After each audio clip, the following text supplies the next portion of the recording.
കൂട്ടുകാരെ, ഞാൻ ഇന്നിവിടെ ഒരു കാന്താരി അച്ചാർ ഇടാൻ പോവുകയാണ്. അപ്പോൾ ഞാൻ അതിന് പാൻ സ്റ്റൗവിൽ വെച്ചിട്ടുണ്ട്.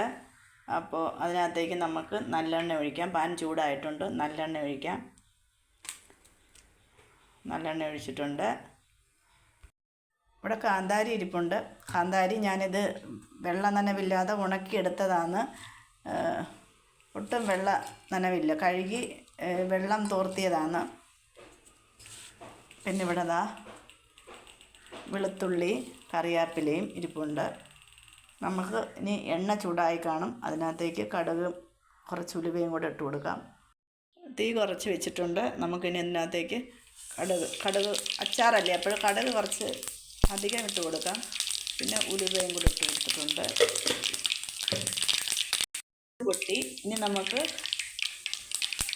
വെളുത്തുള്ളി ഇട്ട് കൊടുക്കാം.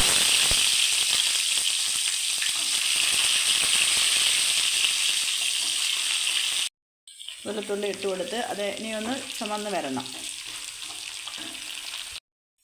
ഇനി നമുക്കിതിനകത്തേക്ക് കഴുകി ഉണക്കി വെച്ചേക്കുന്ന കാന്താരി ഇട്ട് കൊടുക്കാം.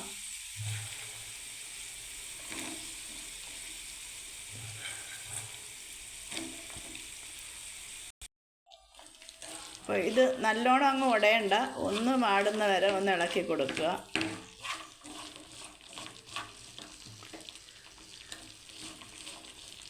ഇതിനകത്ത് കുറച്ച് ഉപ്പിട്ട് ഇട്ട് കൊടുക്കാം.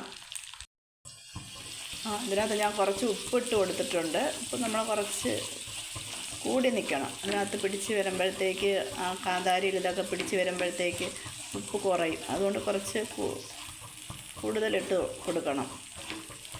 അപ്പോൾ ഇതിനകത്തേക്ക് ഞാൻ കുറച്ച് മഞ്ഞൾപ്പൊടിയും കൂടി ഇടുന്നുണ്ട്. കുറച്ച് മഞ്ഞൾപ്പൊടി ഇട്ട് കൊടുത്തു. ഇതിനകത്തേക്ക് നമുക്ക് കുറച്ച് കായപ്പൊടിയും കൂടി ഇട്ട് കൊടുക്കാം. കായപ്പൊടിയും കൂടി ഇട്ട് കൊടുത്തിട്ടുണ്ട്.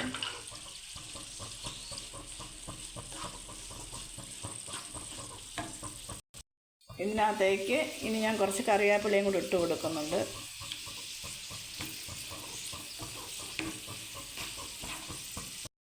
ഇനി നമുക്ക് ഇതിനകത്തോട്ട് കുറച്ച് ഇത് തിളപ്പിച്ച വെള്ളമാണ്, തിളപ്പിച്ച് ആറിയ വെള്ളം, ചൂടുവെള്ളമാണ്, തിളപ്പിച്ച വെള്ളമാണ്. അത് കുറച്ച് നമ്മുടെ ആവശ്യത്തിന് എത്ര വേണമെന്ന് വെച്ചാൽ അത് ഒഴിച്ചു കൊടുക്കാം. ഇതിനകത്ത് കിടന്ന് കാന്താരി വേവരുത്. നമ്മുടെ ആവശ്യത്തിന് കുറച്ചുകൂടെ ഒഴിച്ചു കൊടുക്കാം. ഇത് നമുക്ക് ഒരു നല്ല വെള്ള നനവൊന്നും ഇല്ലാത്തൊരു ഗ്ലാസിൻ്റെ കുപ്പിയിലാക്കി വെക്കണം. ഇനി നമുക്ക് ഇതിനകത്ത് കുറച്ച് വിനാഗിരിയും കൂടെ ഒഴിച്ചു കൊടുക്കാം. ഇതിന് 2 സ്പൂൺ വിനാഗിരിയാണ് ഞാൻ ഒഴിച്ചു കൊടുക്കാൻ പോകുന്നത്.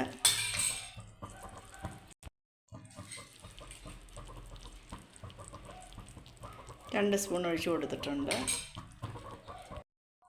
ഇത് നന്നായിട്ടൊന്ന് തിളച്ച് വന്നിട്ടുണ്ട്. ഒരുപാട് വേവരുത്. ഇതിപ്പോൾ റെഡി ആയിട്ടുണ്ട്. ഇനി നമുക്കിതിൻ്റെ തീ ഓഫ് ചെയ്യാം. ഒരുപാട് തിളച്ച് കഴിഞ്ഞാൽ ഈ കാന്താരി വെന്ത് പോകും. അപ്പോഴും അതിനൊരു ടേസ്റ്റ് ഇല്ലാതെ വരും. അപ്പോൾ നമുക്കിത് തണുക്കുമ്പം ഗ്ലാസിൻ്റെ കുപ്പിയിലാക്കി നനവൊന്നും ഇല്ലാതെ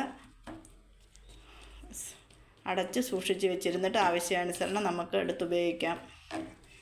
ചോറൊക്കെ കഴിക്കുമ്പോൾ അതിൻ്റെ കൂട്ടത്തിൽ അച്ചാറായിട്ട് ഇത് നല്ലതാണ്. ഇത് പുളിയൊക്കെ പിടിക്കുമ്പോൾ വിനാഗിരിയുടെ പുളിയൊക്കെ പിടിച്ച് ഉപ്പുമൊക്കെ പിടിച്ച് കഴിയുമ്പോഴത്തേക്ക് കാന്താരിയുടെ എരിവ് വലുതായിട്ട് കാണത്തില്ല. അപ്പോൾ നമുക്ക് നല്ല അച്ചാറായിട്ട് ചോറിൻ്റെ കൂടെയൊക്കെ ഉപയോഗിക്കാം.